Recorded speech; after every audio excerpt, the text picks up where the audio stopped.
Estamos aqui reunidos, meus amigos, na Sociedade de Estudos Espíritas Francisco de Assis. E nesse horário, das 18h15, nós começamos a estudar este livro, Parábolas e Ensinos de Jesus, de Caibar Schutel, da editora O Clarim. E nós estamos estudando, nesse horário, a segunda parte desse livro, que trata dos ensinos de Jesus. E hoje, no nosso estudo, nós iremos estudar sobre o capítulo que tem por título Pobres de Espírito e Espíritos Pobres. Então, aqueles que têm esse livro com esta capa, o meu é na página 160. Os outros eu não sei, porque varia, né? Vai variar dependendo da edição. Então, podemos dar início? Está tudo certinho? Então, nós vamos iniciar aqui lendo essa primeira frase. Está lá em Mateus, capítulo 5, versículo 3, onde Caibar escreve o seguinte, é uma passagem do Sermão da Montanha, e ele diz assim: bem-aventurados os pobres de espírito, porque deles é o reino dos céus. Eu vou repetir: bem-aventurados os pobres de espírito, porque deles é o reino dos céus. Está lá em Mateus, capítulo 5, versículo 3. Então, eu já vou iniciar abrindo o nosso ecrã, para que a gente possa fazer uma reflexão sobre esse versículo e observarmos como as coisas vão acontecer. O som está bom para todos? Faz aí um positivo, gente. Tudo bem. Então, já que o som está bom para todos, vamos continuar aqui.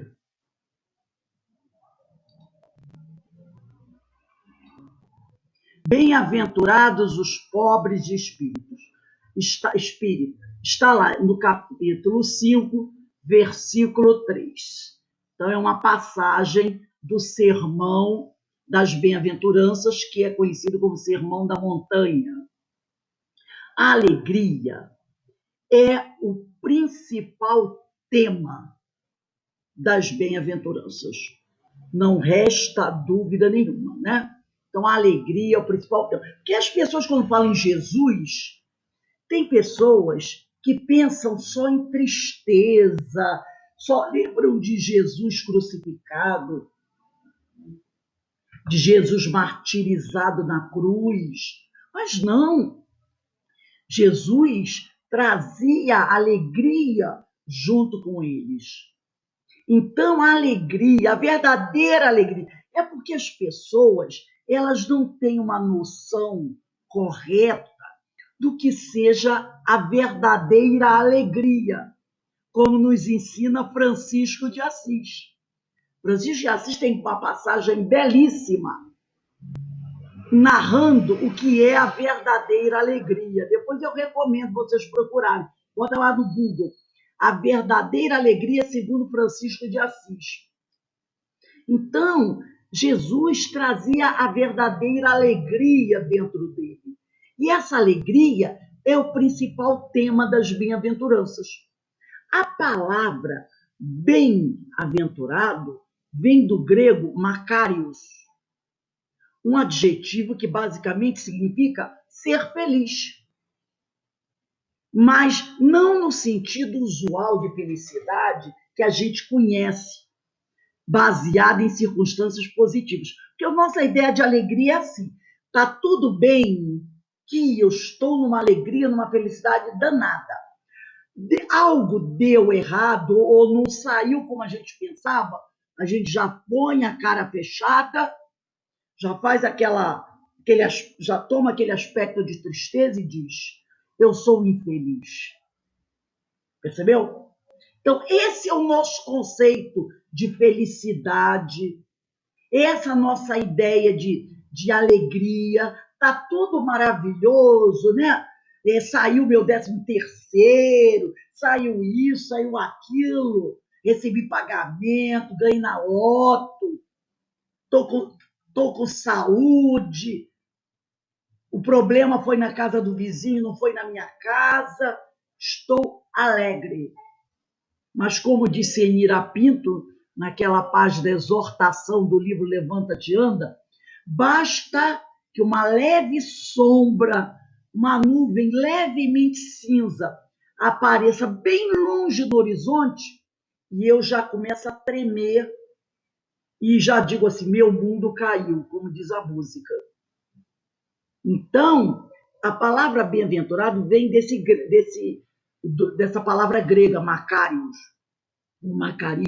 um adjetivo que basicamente significa ser feliz, mas não nesse sentido usual, comum, que nós conhecemos de felicidade, que é baseado em circunstâncias positivas, em ter e a infelicidade do não ter.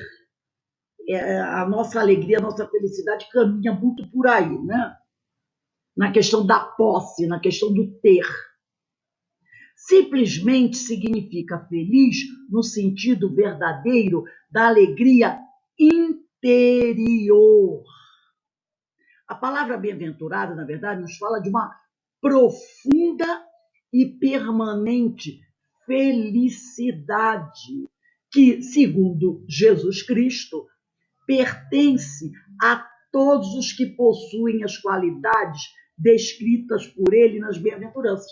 Então, quem conhece as bem-aventuranças vai perceber que Jesus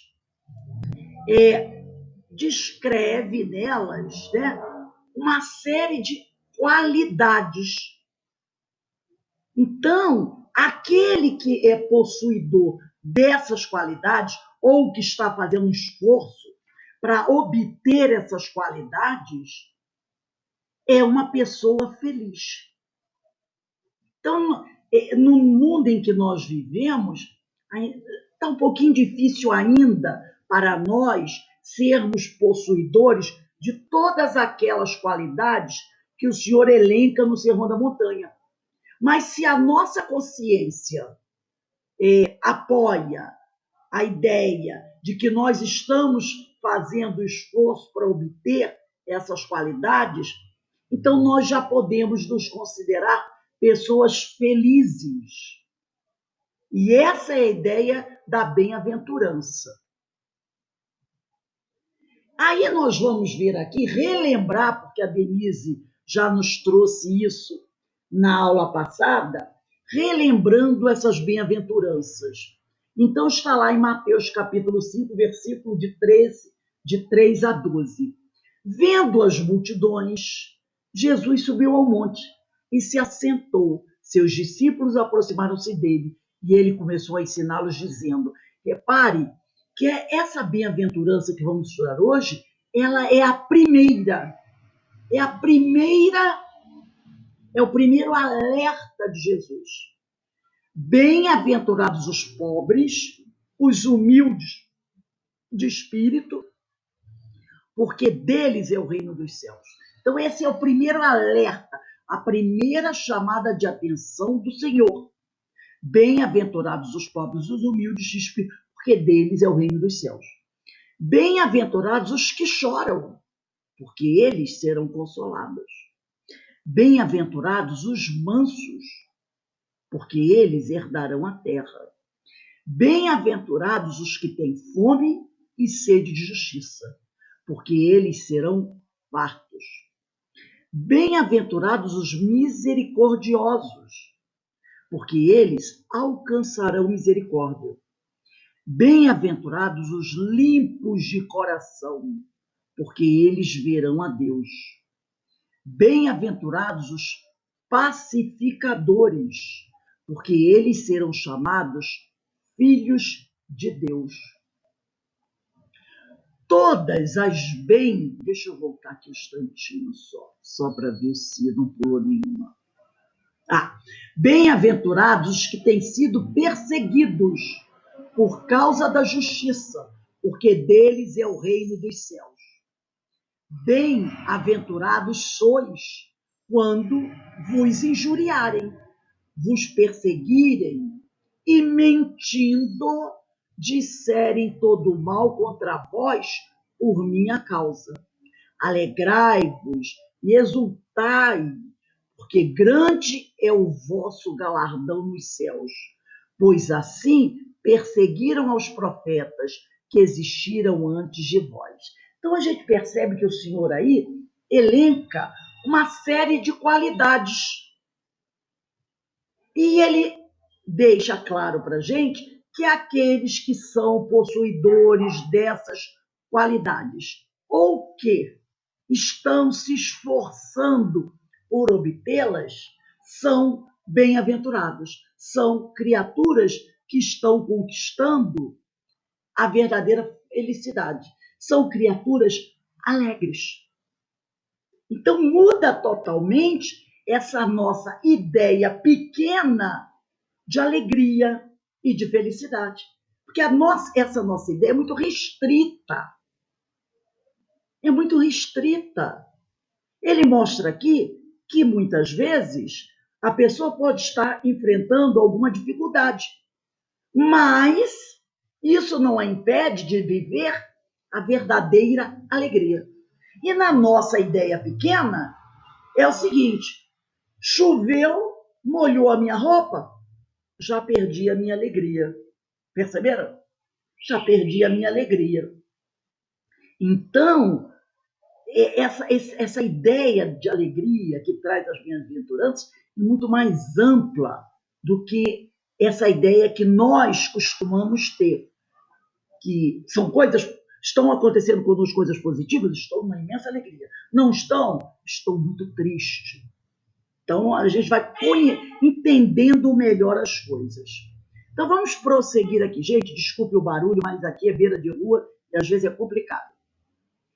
Todas as bem-aventuranças são como paradoxos sagrados. Estão em oposição a tudo o que o mundo pensa. Porque a forma do mundo pensar é muito pequena. É uma forma muito pequena ainda, muito restrita.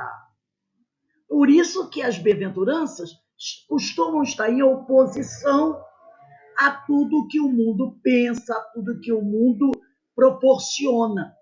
A vontade de Deus é que vivamos de forma diferente do mundo. E aqui, na carta aos Romanos, capítulo 12, versículos de 2 a 20, Paulo diz assim: verdadeira religião. Romanos, conselhos e preceitos morais. Verdadeira religião, capítulo 12, versículo 2. Não vos conformeis com este mundo, mas transformai-vos pela renovação do vosso espírito, para que possais discernir qual é a vontade de Deus, o que é bom, o que lhe agrada e o que é perfeito. Em virtude da graça que me foi dada, recomendo a todos e a cada um: não façam de si próprios uma opinião maior do que convém, mas um conceito razoavelmente modesto, de acordo com o grau de fé que Deus lhe distribuiu. Pois, como em um só corpo, temos muitos membros, e cada um dos nossos membros tem diferente função. Assim, nós, embora sejamos muitos, formamos um só corpo em Cristo, e cada um de nós é membro um do outro. Temos dons diferentes, conforme a graça que nos foi conferida. Aquele que tem o dom da profecia, exerça-o conforme a fé. Aquele que é chamado ao ministério, dedique-se ao ministério. Se tem o dom de ensinar, que ensine. O dom de exortar, que exorte. Aquele que distribui as esmolas, faça-o com simplicidade. Aquele que preside, presida com zelo. Aquele que exerce a misericórdia, que o faça com afabilidade. Que vossa caridade não seja fingida. Aborrecei o mal, apegai-vos solidamente ao bem. Amai-vos mutuamente com afeição terna e fraternal. Adiantai-vos em honrar uns aos outros. Não relaxeis o vosso zelo, sede fervorosos de espírito. Servi ao Senhor, sede alegres da esperança, pacientes na tribulação e perseverantes na oração. Socorrei as necessidades dos fiéis, esmerai-vos na prática da hospitalidade. Abençoai os que vos perseguem, abençoai-os e não os praguejeis. Alegrai-vos com os que se alegram, chorai com os que choram. Vivei em boa harmonia uns com os outros. Não vos deixeis levar pelo gosto das grandezas. Afeiçoai-vos com as coisas modestas. Não sejais sábios aos vossos próprios olhos. Não pagueis a ninguém o mal com o mal. Aplicai-vos a fazer o bem diante de todos os homens. Se for possível, quanto depender de vós, vivei em paz com todos os homens. Não vos vingueis uns dos outros, caríssimos, mas deixai agir a ira de Deus, porque está escrito: a mim a vingança, a mim exercer a justiça, diz o Senhor. Se o teu inimigo tiver fome, dá-lhe de comer. Se tiver sede, dá-lhe de beber. Procedendo assim, amontoarás carvões em brasa sobre a sua cabeça. Não te deixes vencer pelo mal, mas triunfa do mal com o bem. Então, aqui, quando ele diz: não vos vingueis uns dos outros, mas deixai agir a ira de Deus, que está escrito: a minha vingança, a minha exercer a justiça, diz o Senhor, não quer dizer que Deus vai se vingar, mas cabe ao Senhor exercer a justiça. E ele não precisa de nós para que a sua justiça se faça. E também quando ele diz aqui: procedendo assim, amontoarás carvões em brasa sobre a sua cabeça. Ele está dizendo o seguinte, que se você proceder de forma correta, a pessoa que está, de alguma maneira, trazendo dificuldades para você, é ela mesma quem irá buscar a correção. Ela ficará incomodada com isso. Então, a gente percebe aqui essa ideia, né, de viver diferente, de forma diferente do mundo. Então, Paulo nos traz isso.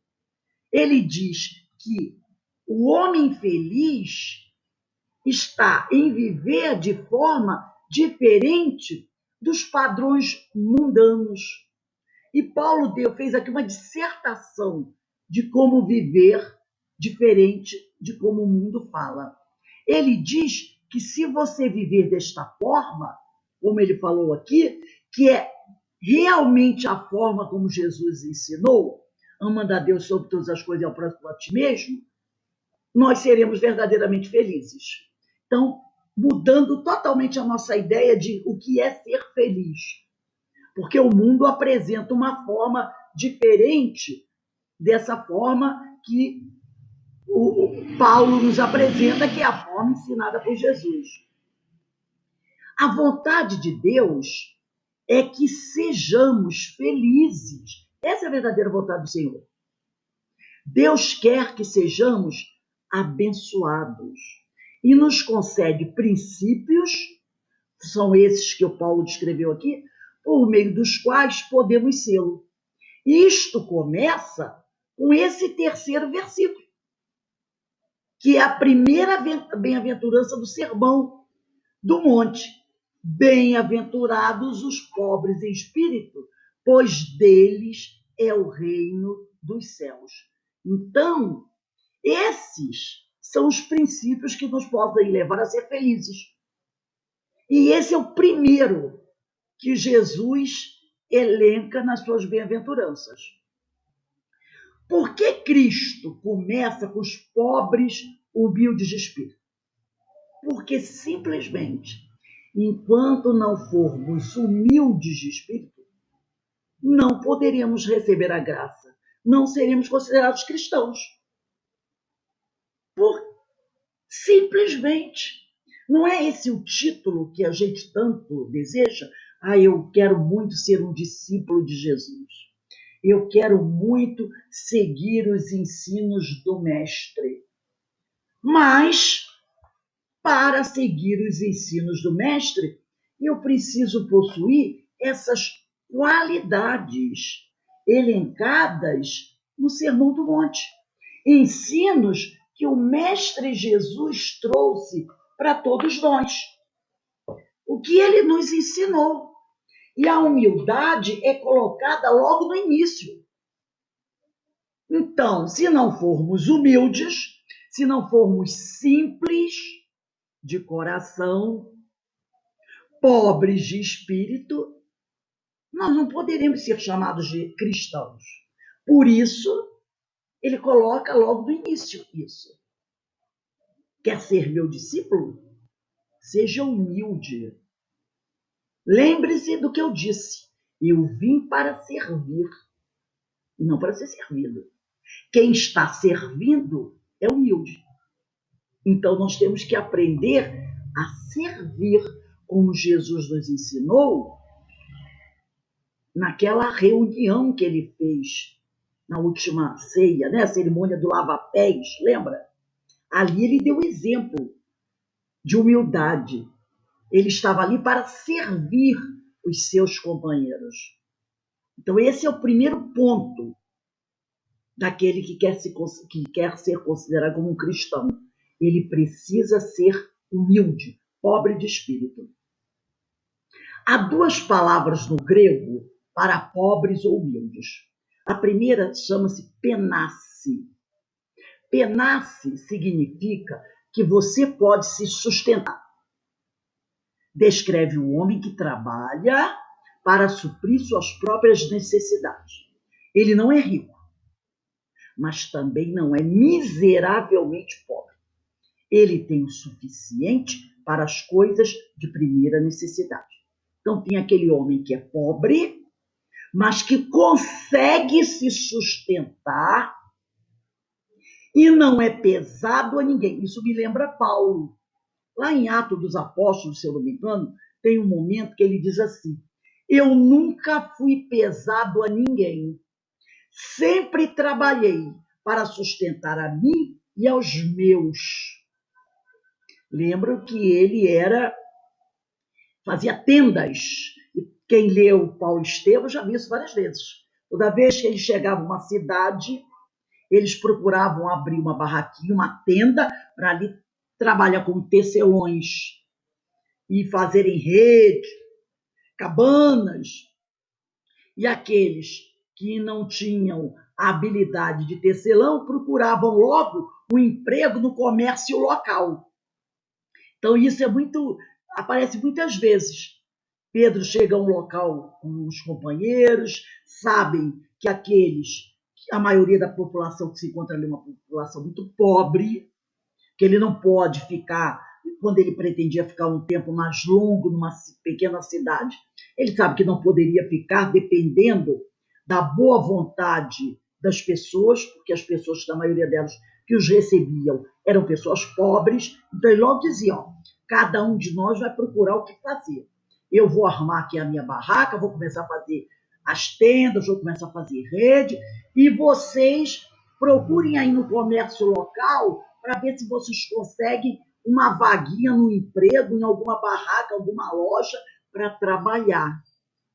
Então, esses são aqueles chamados de penasse, aquele que trabalha e se sustenta para suprir as suas próprias necessidades, tá? Não é miseravelmente pobre, tem o suficiente para as coisas de primeira necessidade.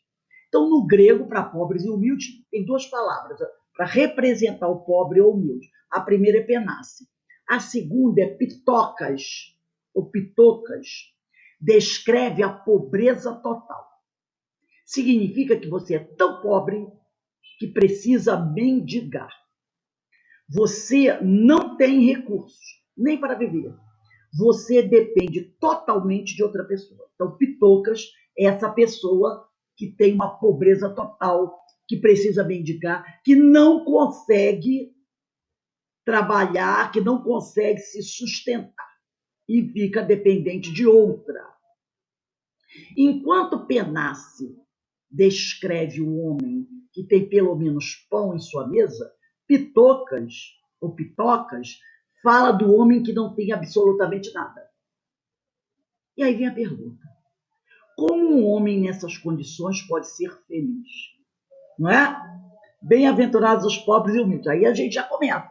Meu Deus, como pode um homem nessas condições, sendo um pitocas, né? Ou pitocas, eu não sei bem como se fala, como é que ele pode ser feliz?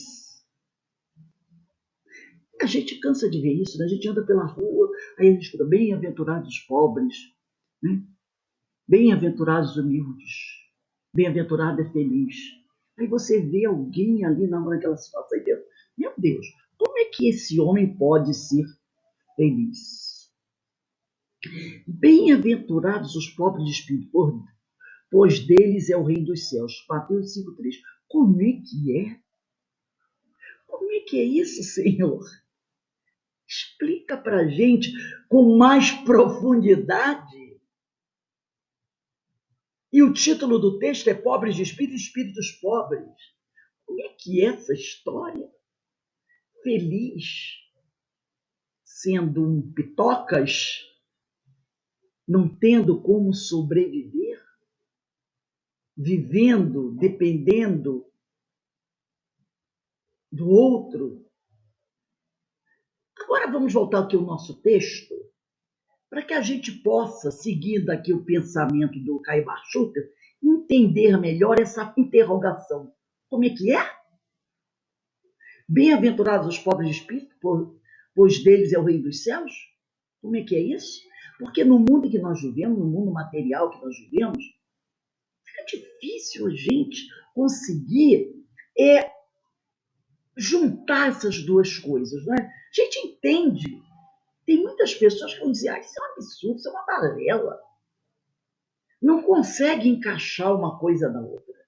Então vamos ver aqui o texto de Caibarchu. Segundo parágrafo, ele diz assim: Deus quer espíritos ricos de amor e pobres de orgulho. Então, o Caibarchu coloca aqui uma outra ideia para a riqueza. Então, rico não é aquele que tem a sacola pesada de moedas de ouro, mas é aquele que é rico de amor e pobre de orgulho. Os pobres de espírito são os que não têm orgulho. Os espíritos ricos são os que acumulam tesouros nos céus, onde a traça não os rói e os ladrões não os alcançam. Aí você já começa a ter uma ideia.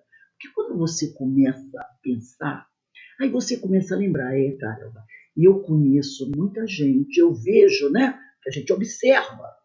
Muita gente que é rico, tem muito dinheiro guardado no seu cofre, mas vive numa situação tão complicada que eu não vejo aquele sujeito sorrir.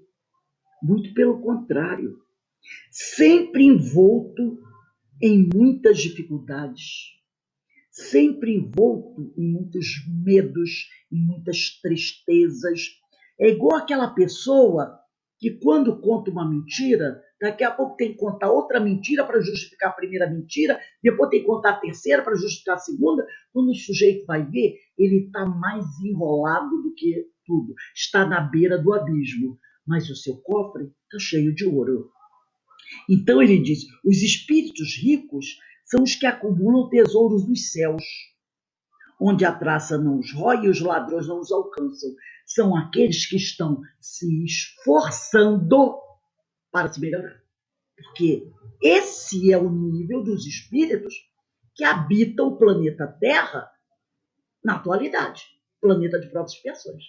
Não, a maioria das pessoas que vivem no planeta hoje são de espíritos puros. Não são de espíritos de alta envergadura, não são de espíritos superiores. São de espíritos perfectíveis, espíritos medianos, espíritos com muitas dificuldades. Mas a sua grande maioria, graças a Deus, já está se esforçando por se melhorar, buscando acumular tesouros nos céus. Esses tesouros que a traça não os rói Os ladrões não os alcançam e nem a Polícia Federal confisca. Então está aqui. Os pobres de espírito são os humildes, que nunca mostram saber o que sabem. Não são pseudo-sábios. E nunca dizem ter o que têm. São simples, são modestos. A modéstia é o seu distintivo, porque os verdadeiros sábios são os que sabem que não sabem. Já dizia assim o grande filósofo grego. É por isso que a humildade se tornou o cartão de ingresso no reino dos céus. Por isso que o Senhor coloca lá. Terceiro versículo. Primeira bem-aventurança. Bem-aventurados os simples, os humildes, os pobres de espírito. Então, essa humildade se tornou cartão de ingresso no reino dos céus. Sem a humildade, nenhuma virtude se mantém. É verdade isso. Sem humildade, nenhuma virtude se mantém. E a gente vê isso muito na mesa mediúnica, gente. Às vezes o companheiro chega ali, começa a falar, se mostrando muito virtuoso. Sabe, aquela voz mansa, se mostrando muito virtuoso. E o doutrinador, o médio esclarecedor, vai conversando com ele.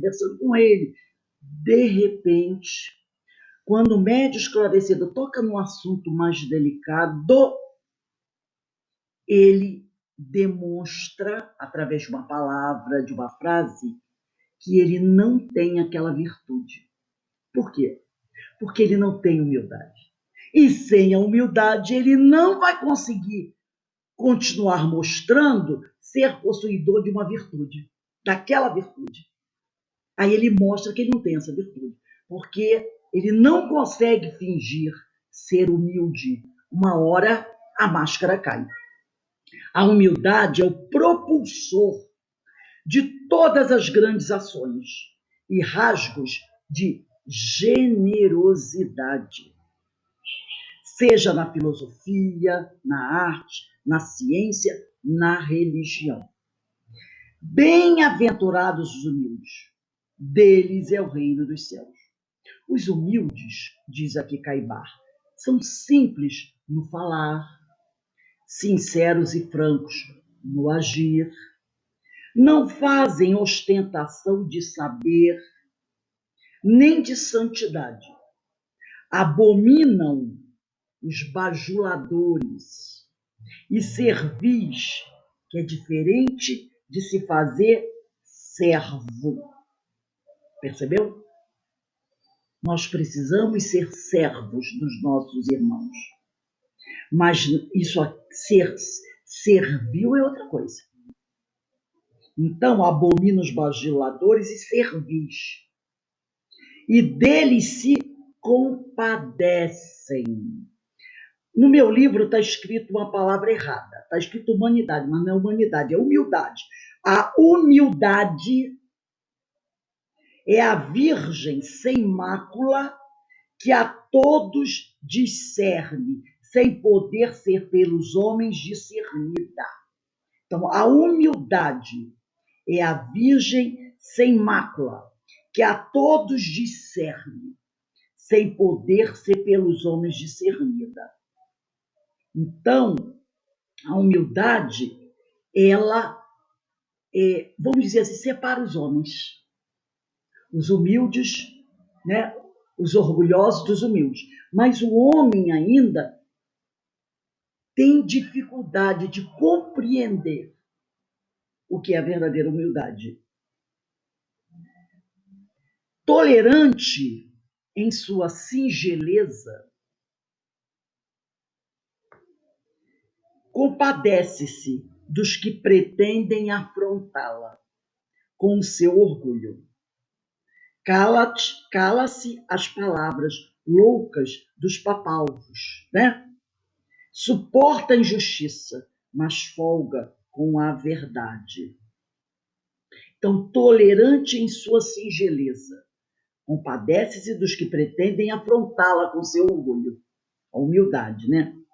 Cala-se as palavras loucas dos desvairados, né? Para Paulo ser os desvairados. Suporta a injustiça, mas folga com a verdade. Porque a humildade caminha ao lado da verdade. A humildade respeita o homem, não pelos seus haveres, mas por suas virtudes. Então, a humildade, ela não respeita o homem porque ele tem os cofres cheios, mas pelas virtudes que esse homem possui. A pobreza de paixões, de vícios, de baixas condições que prendem ao mundo e o desapego de efêmeras glórias, de egoísmos, de orgulho, amparam os viajores terrenos que caminham para a perfeição. Então ele deixa aqui claro que pobreza de paixões, pobreza de vícios, pobreza de baixas condições que prendem ao mundo, quer dizer, aquele que já está mais desligado das coisas materiais. E o desapego de efêmeras glórias, títulos, né? O desapego do egoísmo, do orgulho, são um amparo para aqueles que estão caminhando aqui na Terra, para esses que estão se esforçando por se melhorar, caminhando para essa perfeição. Então vamos seguir aqui nos nossos slides. Jesus estava dizendo nas bem-aventuranças que feliz o homem que reconhece sua pequenez, incapacidade de tudo resolver, depositando toda a confiança em Deus, né? Então, porque nós temos que entender que nós somos pequenos diante da grandeza divina, até porque a gente é incapaz de compreender e definir o que é essa grandeza divina.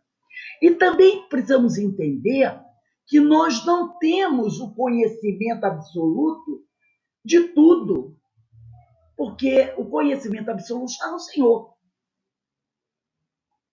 E precisamos entender também que nem tudo nós poderemos resolver.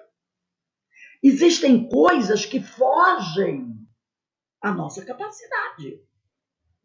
Somos espíritos que estamos numa caminhada. Então, nós precisamos depositar toda a confiança em Deus.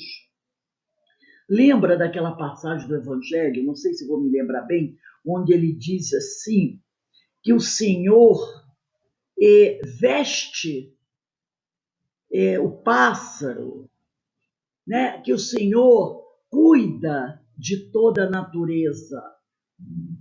Então, se ele atende às necessidades de todos os elementos da natureza, será que o homem ficará ao desamparo? Claro que não. Claro que não. Então, quando algo escapa das nossas mãos, hoje a Rosângela falou isso no livro da Gênesis, nós temos que entender que entrou na área do Senhor. E o que o Senhor decidir será sempre o melhor. Porque nós precisamos depositar a nossa confiança em Deus. Questão de fé. Lembra na última aula do nosso lar que nós falamos daquela passagem de Jesus e Tomé? Quando Jesus aparece para os seus discípulos e Jesus diz, Tomé não acredita que aquele homem que está ali à frente é Jesus, ele não reconhece bem.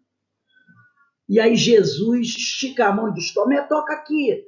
Tomé toca. Aí diz, ó Senhor. Aí Jesus diz, tu credes, tu acreditou porque tocaste. Aí nós até falamos, isso é ciência, é o palpável. Aí Jesus diz, bem-aventurados, felizes, os que acreditaram sem ver, os que creram sem ver Isso é fé. Jesus fala isso para ele, né? Bem-aventurados, felizes, olha aí, os que creram sem ver. Isso é fé. Por quê? Eles têm toda a confiança em Deus. Então, nós precisamos ter também essa confiança em Deus, essa fé em Deus, em nos compreendermos pequenos ainda, diante de toda essa grandiosidade, incapaz de tudo resolver.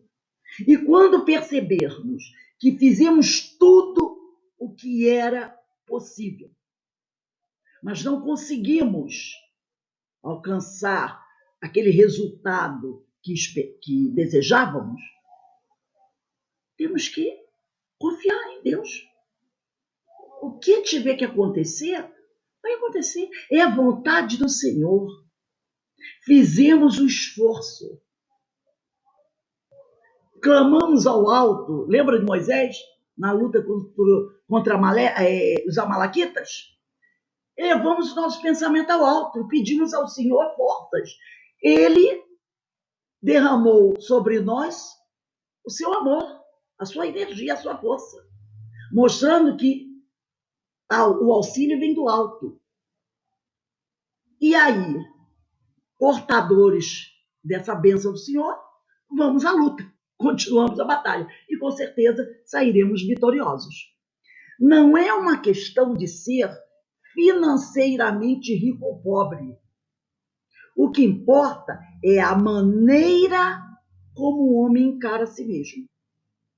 Né? Então, bem-aventurados os pobres de espírito, não é uma questão financeira, mas a maneira como o homem encara a si mesmo.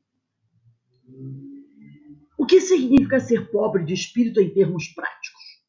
Não depender, nem se vangloriar de seu nascimento, família, cultura, educação, nacionalidade, posição, poder, capacidade, talentos, dons, personalidade, temperamento, habilidade, moralidade, conduta, dinheiro ou possessões.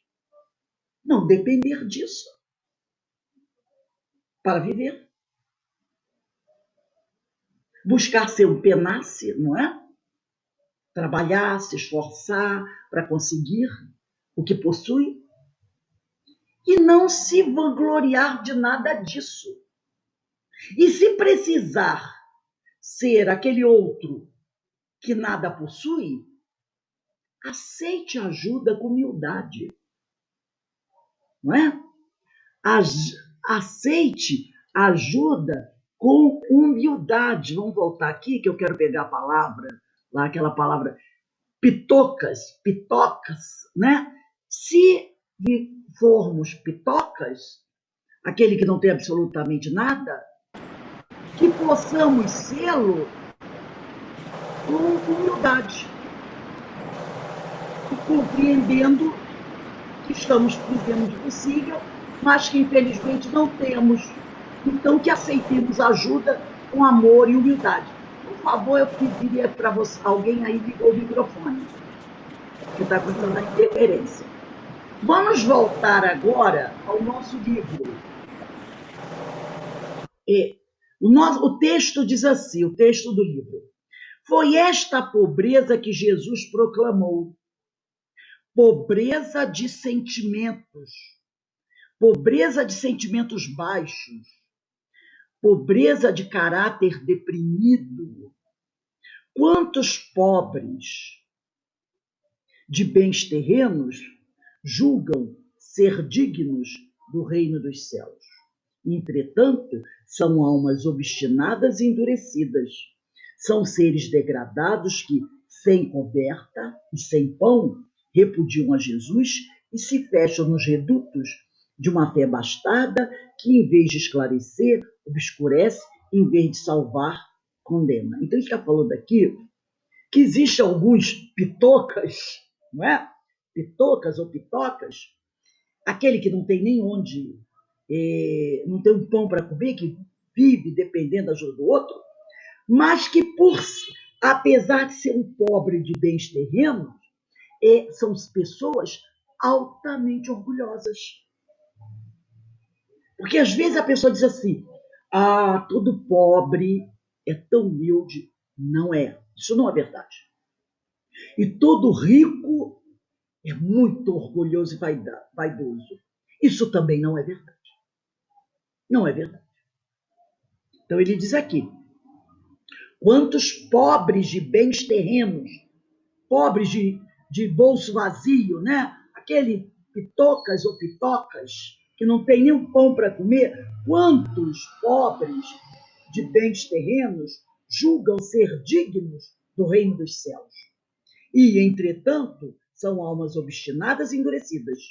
São seres degradados que, sem coberta, é cobertor mesmo que ele está falando, sem roupa, sem cobertor, e sem pão, prato vazio, repudiam a Jesus e se fecham nos redutos de uma fé bastarda que, em vez de esclarecer, obscurece, em vez de salvar, condena.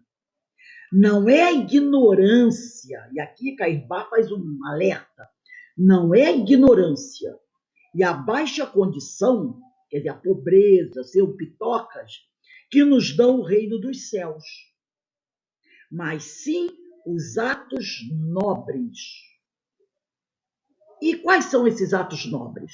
A caridade, o amor, a aquisição de conhecimentos que nos permitem alargar o plano da vida em busca de mais vastos horizontes, além dos que avistamos. Então, é o caráter, é a moral, é a educação que a pessoa possui, é isso, tá? Que vai alargar o plano da vida. É isso que vai nos mostrar quem é verdadeiramente humilde. Se, ele aqui, ele é bem duro, né?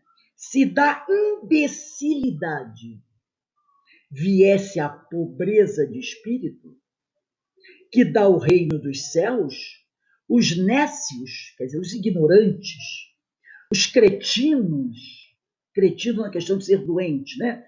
É um tipo de doença mental. Os loucos não seriam fustigados na outra vida, como nos dizem que são quando de suas relações conosco. Ora, quantos que viveram aqui na Terra em máxima pobreza chegam no plano espiritual e passam por momentos de muita dor e sofrimento. E quando nós participamos da mesa mediúnica, alguns desses companheiros chegam e dão seu depoimento e falam das suas dores, das suas dificuldades, do momento difícil que estão passando no plano espiritual. E, no entanto, aqui, enquanto encarnado, eram pessoas pobres, pessoas ignorantes, pessoas analfabetas, pessoas com doenças mentais. Então ele diz, se da imbecilidade, ele é bem duro, Caibá, viesse a pobreza de espírito, viesse a humildade, viesse a simplicidade que presenteia a pessoa com o reino dos céus, e lembrando que o reino dos céus não é presente, é uma conquista.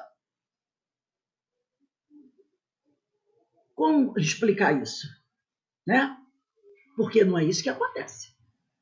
E ele continua, pobres de espírito são os simples e os retos, e não os orgulhosos e velhacos. Pobres de espírito são os bons que sabem amar a Deus e ao próximo. Ama a Deus sobre todas as coisas e ao próximo como a ti mesmo. Tanto quanto amam a si próprios. São aquelas pessoas que estão fazendo esforço para obter conquistas, fazendo esforço, trabalhando. Continua Caibá. Pobres de espírito são os que estudam com humildade. Espíritas amáveis, disse Kardec, mas espíritas instruídos são os que estudam com humildade. São os que sabem que não sabem, como disse o filósofo grego. São os que imploram de Deus o amparo indispensável às suas almas. São aqueles que reconhecem a sua pequenez que reconhecem a sua incapacidade para resolver algo e aí fazem como Moisés ensinou. Erguem as mãos e olhar para o céu e rogam a ajuda que vem do alto, ao invés de ficarem com a cabeça enfiada no buraco na areia, esperando que Deus resolva o problema da vida dele, né? Então, são os que estudam com humildade, os que sabem que não sabem, são os que imploram de Deus o amparo indispensável às suas almas. Dizia Aristóteles, quanto à virtude, não basta conhecê-la, devemos tentar também possuí-la e colocá-la em prática. Que frase maravilhosa de Aristóteles, né? Que foi discípulo de Platão, que foi discípulo de Sócrates. Quanto à virtude, porque essa que permite, que torna o homem um homem humilde, um pobre de espírito, e que aí dá a ele acesso ao reino dos céus. Não basta só conhecer a virtude. Nós temos que trabalhar para possuí-la. Mas não é só possuí-la e deixá-la guardada. É preciso colocá-la em prática. Jesus falou isso muito claro. Deixou isso muito claro. É preciso conhecer a virtude. É preciso apreendê-la, buscar possuí-la. E depois colocá-la em prática, entrar em ação. Assim, lembra que Jesus disse, meus discípulos serão conhecidos por muitos se amarem? Colocando em prática essa virtude. Já dizia o filósofo grego Aristóteles. E Platão diz, julgareis em vão dar grandeza à vossa alma, se não fazeis crescer em virtude. Será um esforço inútil buscar dar grandeza à nossa alma se nós não estivermos conhecendo a virtude, aprendendo a virtude e colocando ela em prática. E justamente fazendo crescer essa virtude. É trabalho em vão. Trabalho em vão. E vamos aqui ao último parágrafo do livro. Para estes, é que Jesus diz, para esses que estão se esforçando por se melhorar, é que Jesus disse, bem-aventurados os pobres de espíritos, porque deles é o reino dos céus.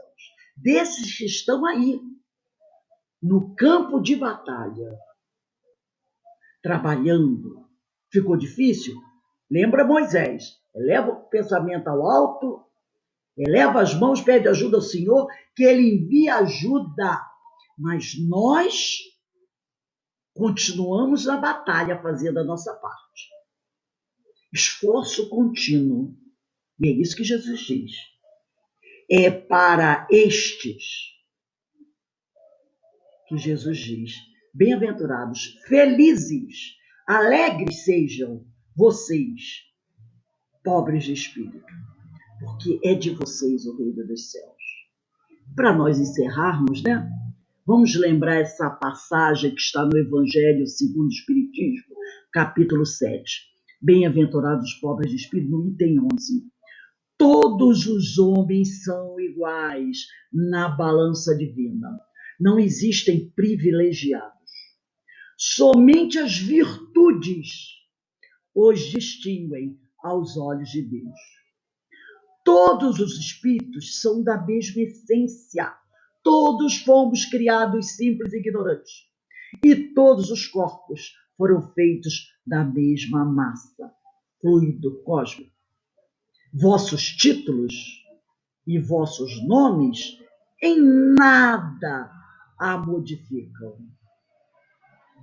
Ficam no túmulo nossas vaidades, nossos orgulhos, né?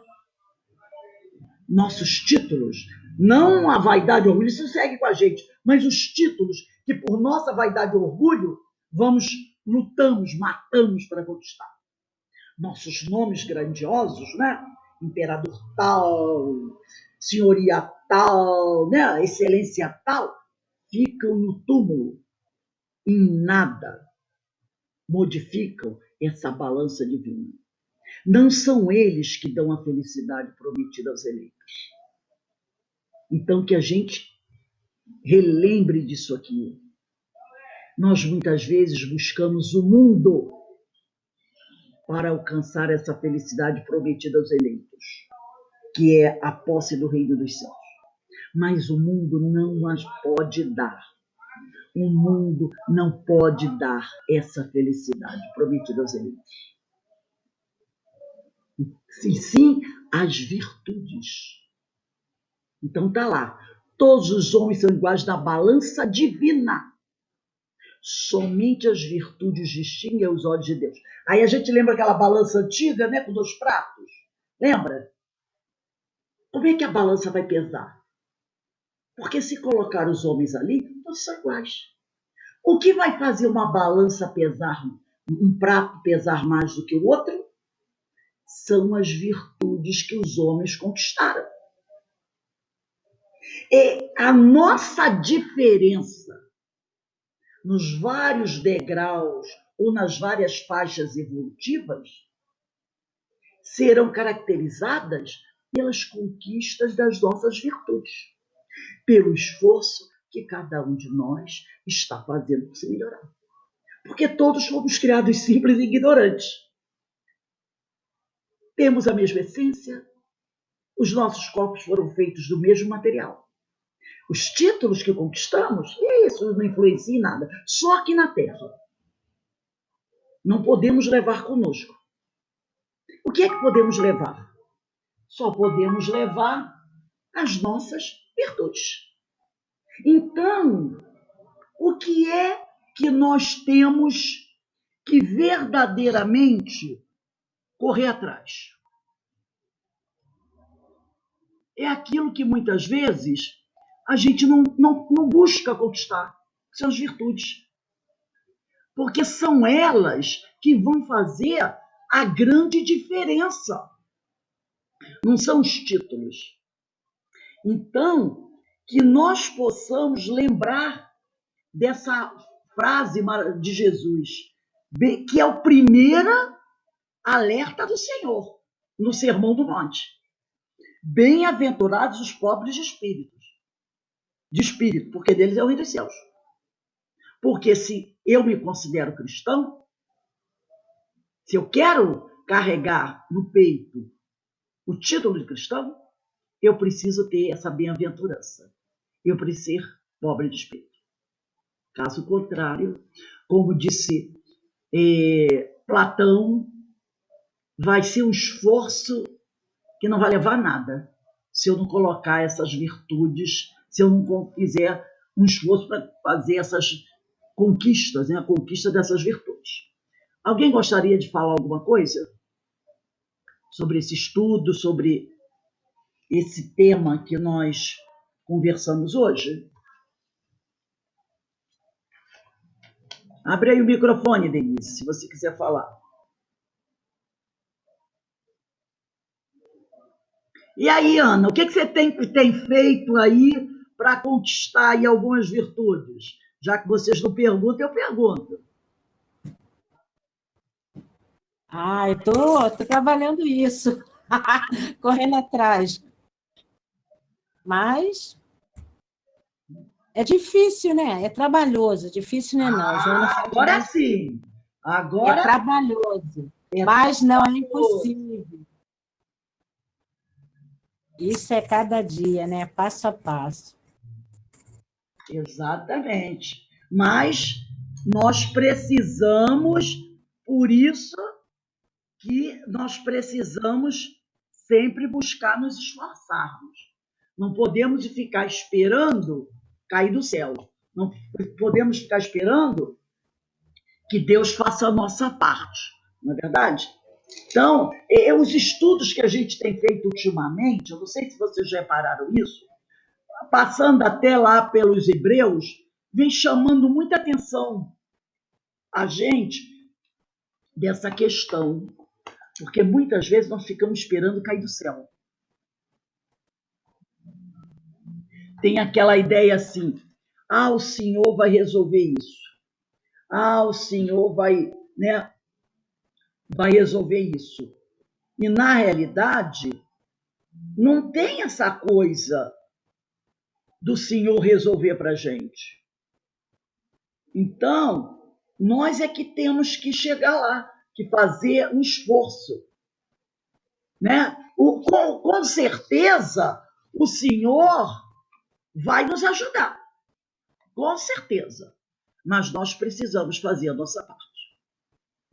E não ficar esperando. Lembra lá de Moisés conversando, quando Moisés disse: o Senhor vai vir, vai resolver os problemas?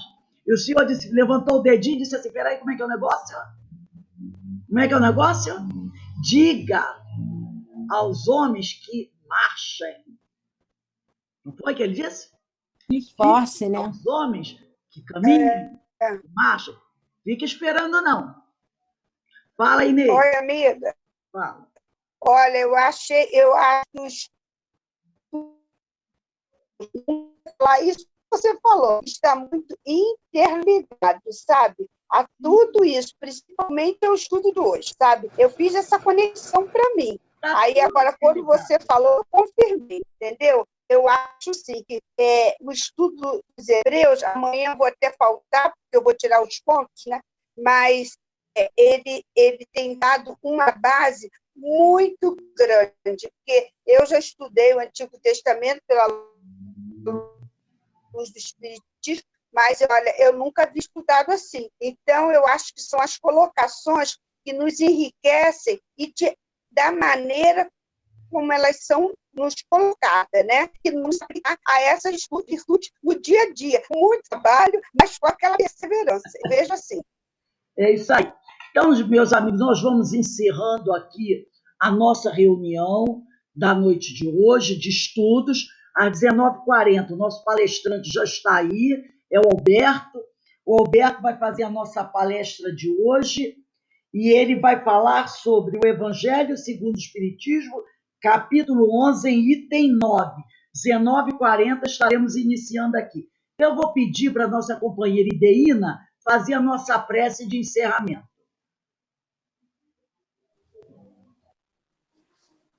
Vamos elevar, então, nosso pensamento a Deus,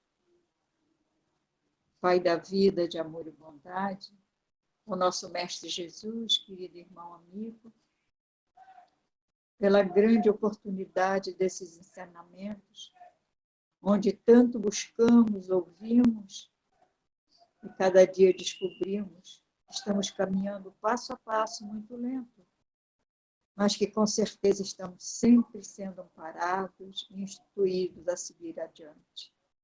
E assim, Senhor, muito agradecemos por esse momento, por esse estudo, por todos esses amigos que aqui se encontram e que possamos juntos seguir adiante e crescer conforme temos a grande necessidade de ser.